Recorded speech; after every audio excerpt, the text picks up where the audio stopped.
एक घटना हम आपको सुना देते हैं अनन्यता की। उससे आप प्रेरणा लेना चाहो तो ले लो। एक महानुभाव, हमारे परिचित प्रेमी ही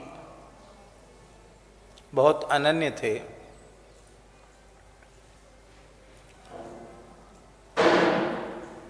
किसी ने बिहारी जी का प्रसाद दिया तो उन्होंने नहीं लिया। हम अनन्य हैं, हम बिहारी जी का प्रसाद नहीं लेते। देने वाला पीछे पड़ा, उन्होंने ऐसे कर दिया। प्रसाद धोने में था, वो हिल गया, वो नाली में चला गया।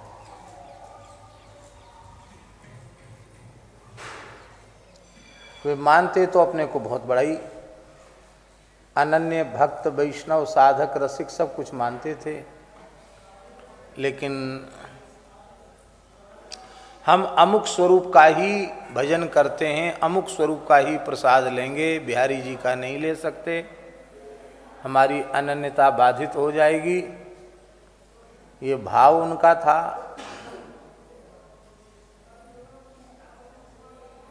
और जब बिहारी जी कहीं नहीं लेते तो फिर अन्य किसी मंदिर में शालिग्राम जी का चरणामृत ले लें, रंग जी में जाके तीर्थ ले लें, ये तो संभव ही नहीं था। बिहारी जी से ही परहेज है तो दूसरी जगह वो तो कहाँ से लेंगे। हम लोगों के पास भी आते थे, प्रेमी तो थे, तो हम जानते थे, हाथ जोड़ लेते, आपका भाव ठीक है।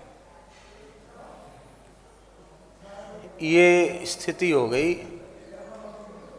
कि आवेश में उन्होंने प्रसाद को आदर नहीं दे पाया और वो प्रसाद नाली में चला गया। यद्यपि उन्होंने फेंका नहीं था, लेकिन ऐसे किया तो वो चला गया। नहीं नहीं नहीं चाहिए, नहीं चाहिए, ऐसा किया, वो चला गया प्रसाद।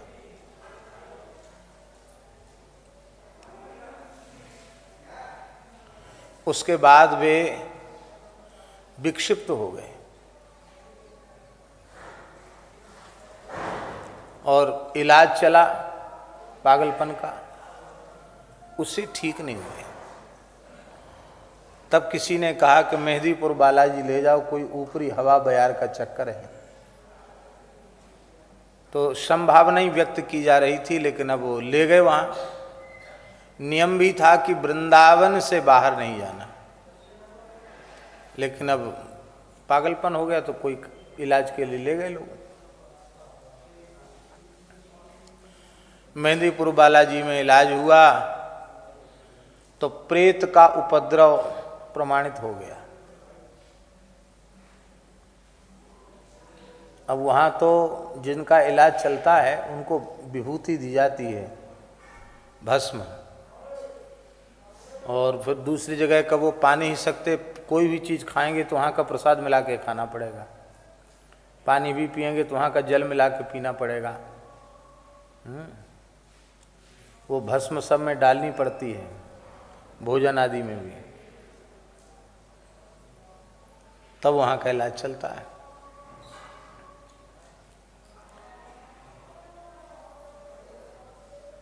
इलाज हुआ भूत प्रेत वाला, और वो कुछ दिनों में जाकर के भगवान की कृपा से ठीक हो गए।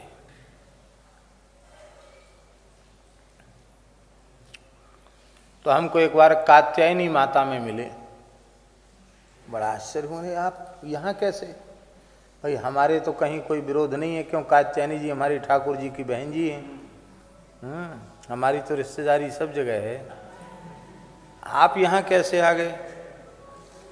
अरे बोले बाबा कछु मत पूछे, कहाँ थे आ गए, कैसे आ गए, अब तो सब जगह जा रहे हैं बाबा हम। हाँ, अब तो वो विभूति डाल करके खानी पड़ती, अब हम ठीक हो गए।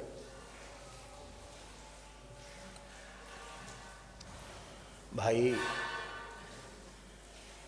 क्या बिहारी जी, राधा गोविंद देव जी, राधा गोपीनाथ जी, मदन मोहन जी, राधा रमन लाल जी, राधा वल्लभ लाल जी क्या अलग अलग हैं? एक ही ठाकुर जी तो हैं। और क्या जो श्री राधा रमन लाल हैं, क्या वही श्री जानकी रमन लाल नहीं है क्या? जो श्री राधा रमन लाल हैं वही जानकी रमन लाल हैं, जो श्री राधा वल्लभ लाल हैं वही श्री जानकी वल्लभ लाल हैं, जो श्री वृंदावन बिहारी हैं वही श्री अवध बिहारी।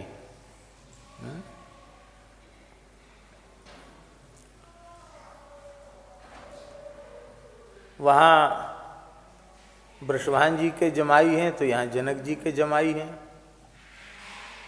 ठाकुर ठाकुर एक, आचार्य आचार्य एक, और उनको भजने वाले संत भक्त वैष्णव सब एक।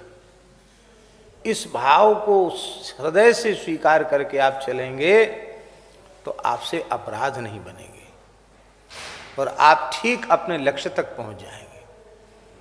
आपके पूज्य सद्गुरु भगवान ने आपको जो मंत्र दिया है, जो ध्यान बताया है, जो उपासना बताई है, उसको अत्यंत श्रद्धापूर्वक करो, उसमें निष्ठा रखो, कोई उसमें बाधा नहीं है। लेकिन अन्य किसी भी उपासक की उपासना की उपेक्षा या निंदा मत करो। रामकृष्ण नारायण में भेद नहीं करो, रामकृष्ण नारायण के उपासकों में भेद मत करो, आचार्यों में भेद मत करो। आचार्यों में भेद करने से आचार्यापचार, भक्तों में भेद करने से भक्तापचार, भगवत स्वरूपों में भेद करने से भगवद अपचार होगा। और अपचार, अपराध, यह भगवत प्राप्ति में अंतराय उपस्थित करने वाले, विघ्न उपस्थित करने वाले, विक्षेप उत्पन्न कराने वाले हैं। इसलिए